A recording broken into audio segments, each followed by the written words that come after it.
As far as the scientists are concerned, they have a different philosophy. They have a different approach. This approach is known as the falsification test. The scientists, they are so busy. There are so many new theories coming about, they don't have time to analyze it. They say, if you have a theory, first give us a way to prove your theory wrong. If you come about with a new concept, first give us a way, show us a way how to prove your theory wrong. Albert Einstein, in the beginning of the 20th century, he proposed certain things. How does the universe work? Along with it, he gave 3 ways how to prove his theory wrong. The scientists, they examined for 6 years, and then they agreed it was right. Now, anyone who gives a falsification test, it deserves to be heard. It doesn't mean the person is great or the work is great. It may be right, may be wrong, but anyone who gives the falsification test, it deserves to be heard. There are innumerable falsification tests mentioned in the Quran. You want to prove the Quran wrong? It is very easy, you try it out. Very easy. There are some falsification tests which was meant only for that time, when the Quran was revealed. Some is meant for today, some it will be meant till the last day. I'll just mention about 4 or 5 because of lack of time.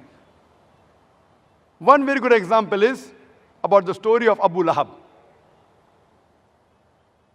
Abu Lahab, he was the uncle of the Prophet Muhammad ﷺ, and he was given this nickname, Abu Lahab, the father of the flame, and he was one of the staunchest enemies of the Prophet. Whenever he saw anyone speaking with the Prophet, he used to wait.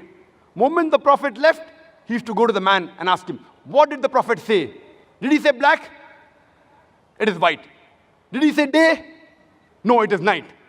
He used to speak the opposite. He was one of the staunchest enemies of the Prophet. He went out of the way, he even lied many a times just to prove the Prophet wrong.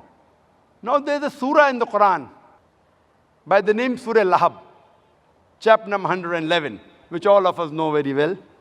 It's recited many times in the Salah, Tabbat Yada Abi Lahab wa Tab, etc. In this surah it is mentioned that Abu Lahab and his wife, they will burn in the hellfire, indicating they will never become Muslims. They will never ever accept Islam. Now this surah was revealed about 10 years before the death of Abu Lahab. When this surah was revealed, only thing Abu Lahab had to do was accept Islam, and the Quran would have been proved wrong. Not actually. Many of his companions who were his friends, in the span of 10 years, they accepted Islam. Abu Lahab, later on after 10 years, he died. 10 years he had time. The Prophet was constantly reminding him for 10 years, you accept Islam, and the Quran will be proved wrong. So easy. Only thing he had to do was say, I am a Muslim. Finish. Not that he had to behave like a Muslim. Not that he had to offer salah. Only thing he had to say, I am a Muslim, and finish. The Quran would have been proved wrong. So easy.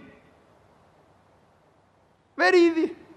He had lied many times against the Prophet. He had to lie once again, and the Quran would have been proved wrong.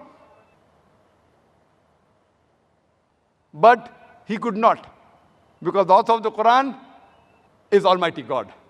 He knows that Abu Lahab will never accept Islam. Falsification test. 10 years.